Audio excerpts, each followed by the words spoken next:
Você avalia o contexto do texto bíblico quando você está lendo?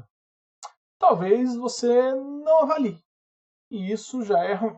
Talvez você avalie, mas talvez você não tenha ideia de que existem muitos tipos de contexto a observar, a perceber para então entender o texto bíblico. Pois é, nesse vídeo eu quero te falar sobre pelo menos 8 tipos de contextos, ok? E detalhe, o 7º tipo é o que as pessoas mais erram, é o maior motivo de heresias no nosso meio. Se você quer aprender isso comigo e não quer errar nisso, fica aqui nesse vídeo.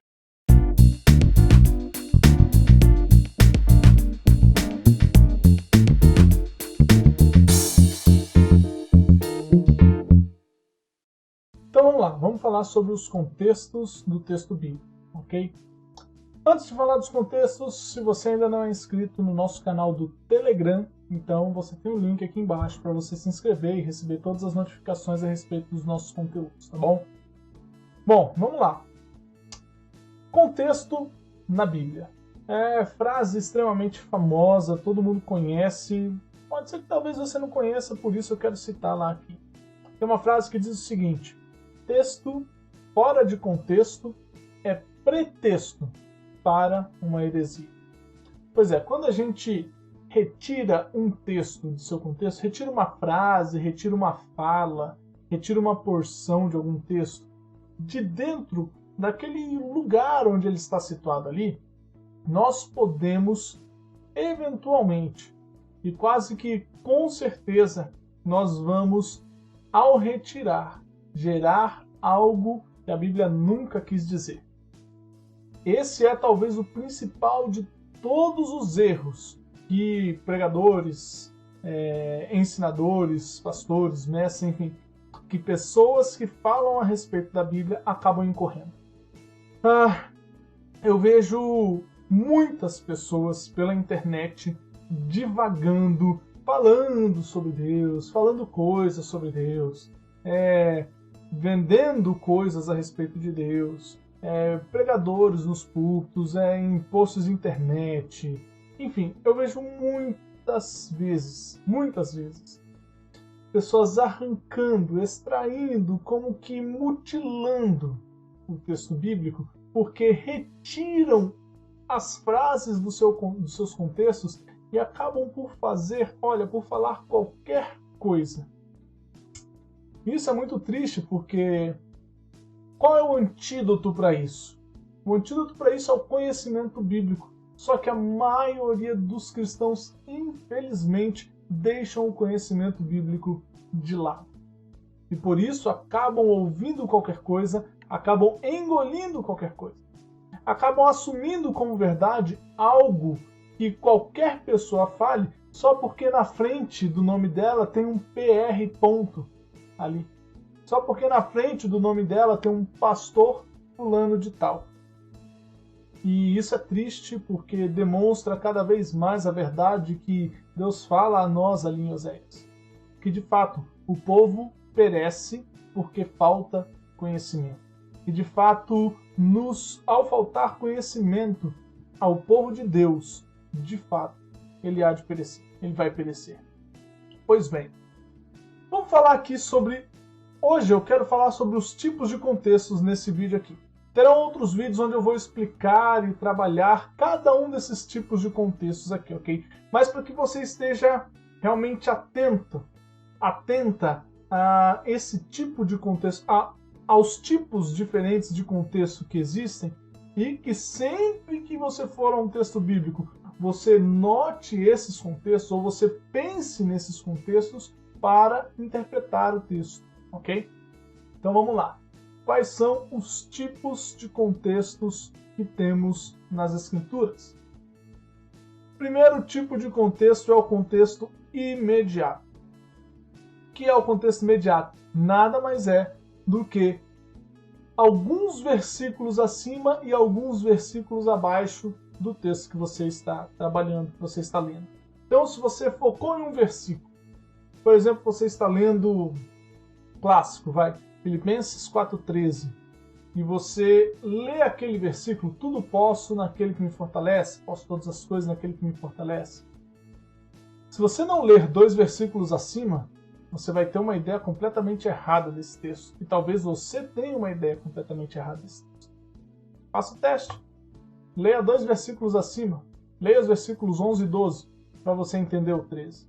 Leia também o 14 e o 15, para você entender melhor o 13. Então, o contexto imediato é isso. É aquele texto imediato que está ali bem próximo, sabe? Bem ali, junto ao texto. Ok? Segundo tipo de contexto é o contexto anterior. O que é o contexto anterior? Como a própria palavra diz, é o que vem antes. Ah, mas você não acabou de falar no imediato, os 2 versículos antes? Ok, mas ali é o imediato, que está ali muito próximo, ok? Agora, para você expandir melhor o seu entendimento do texto, é bom que você veja bastante do que está antes, ok? Não somente 2 versículos antes, mas que você veja a progressão da fala, a progressão daquilo que está acontecendo, daquilo que está sendo falado, narrado, ensinado, enfim, aquilo que vem antes, ok? Nesse contexto eu sempre falo o seguinte: pegue não somente o texto que vem antes, mas dá uma folheada para trás, principalmente quando você está numa narrativa bíblica, né? Está num texto de narrativa, como por exemplo a história dos reis, a história do povo de Israel, os evangelhos, enfim, livro de Atos. Volta um pouquinho antes e dá uma olhada. Aí é realmente uma folheada para ver os eventos que estão acontecendo antes, para você ver como é que chegou naquele contexto ali especificamente. Ok? Terceiro tipo de contexto, então, claro, se tem o anterior, tem também o posterior, ou seja, aquele que vem depois, ok? E o posterior é exatamente como o anterior, porém, daquilo que vem depois. Então, observe o que vem depois daquela afirmação, o que vem depois daquele versículo ou daquele trecho que você está lendo. Qual é a progressão dos assuntos que vão ser falados, qual é a progressão dos relatos que estarão ali sendo esclarecidos pelo autor do texto.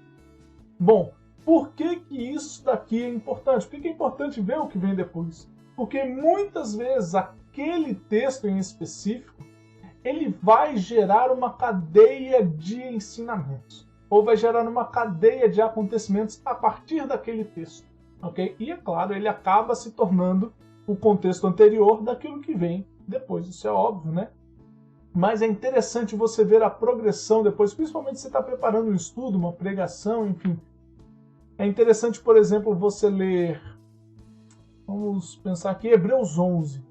Poxa, ler Hebreus 11, muitas vezes quem está lendo a Bíblia ou quem gosta de ali, ler a história do texto bíblico, às vezes lê Hebreus 11 e fica em Hebreus 11. Nossa, mas Hebreus 11, sem você ler Hebreus 10 e sem você ler Hebreus 12, é quase que, vamos dizer assim, você está perdendo mais da metade do texto de Hebreus 11 se você não ler o capítulo 10 e se você não ler o capítulo 12, ok? Então faz total sentido você olhar tanto o contexto anterior quanto o contexto posterior também do texto, ok? Bom, aqui nós falamos sobre contextos específicos ali do texto. Do texto que eu digo da afirmação, daquele trecho que você está pegando, ok? Agora, nós temos outros contextos, que é, por exemplo, o contexto do livro.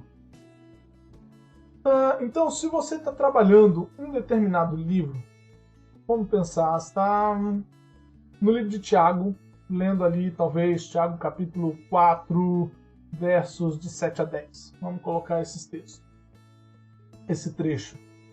Você avalia os contextos, ok?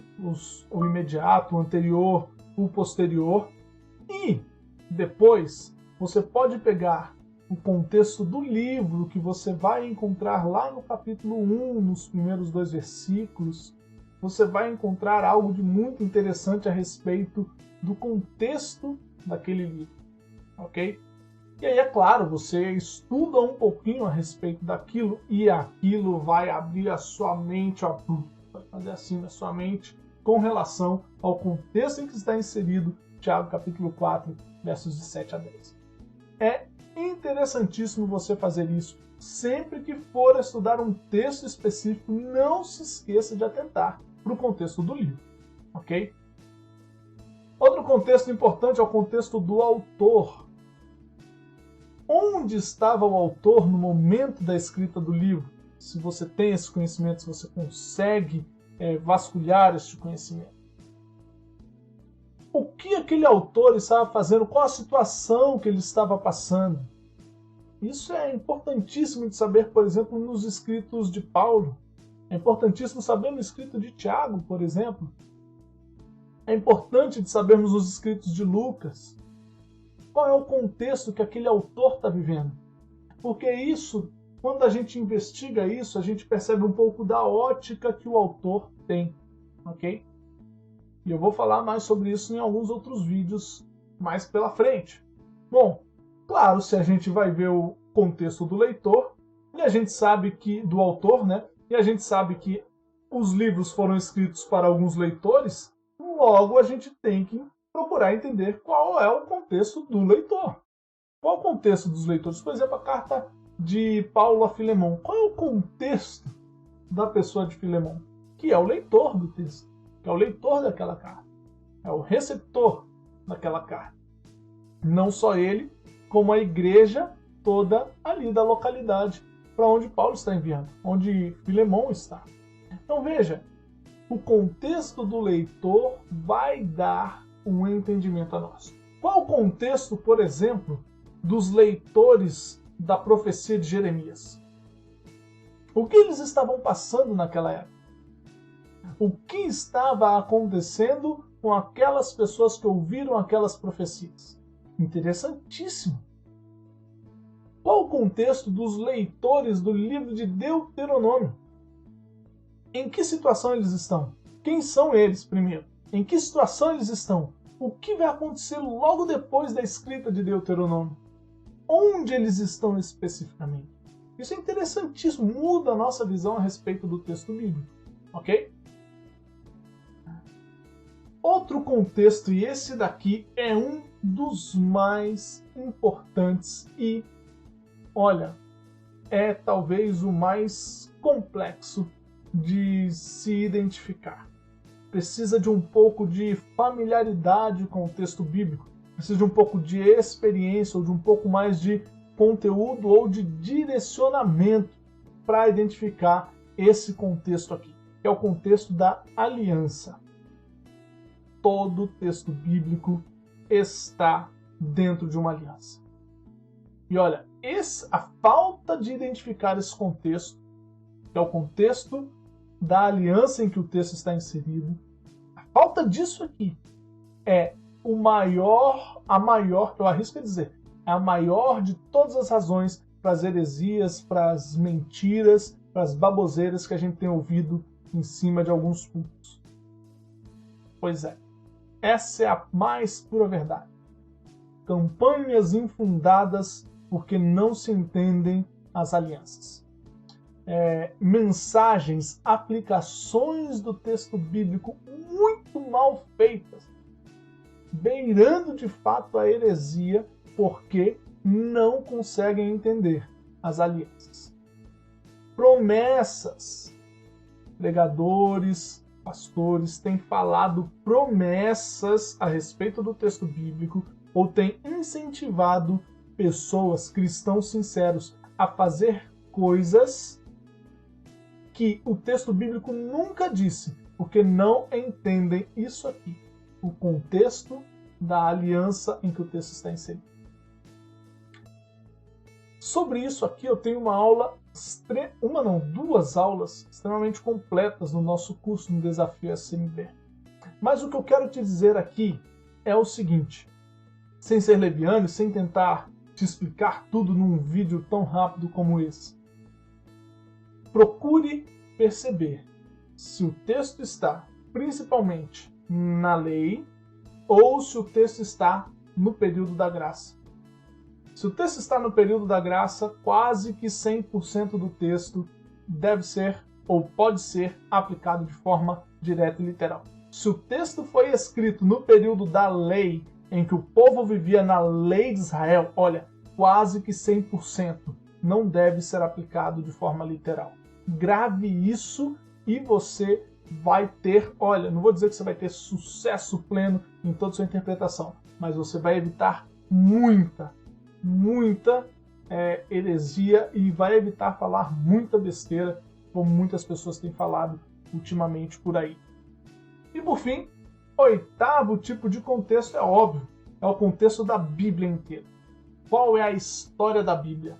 Todo o texto bíblico, obviamente, está dentro da Bíblia e faz parte do contexto de toda a história da Escritura.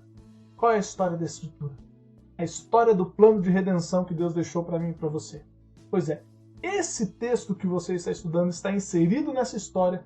Como é que ele representa algo, representa uma porção em que esse texto contribui na história da redenção?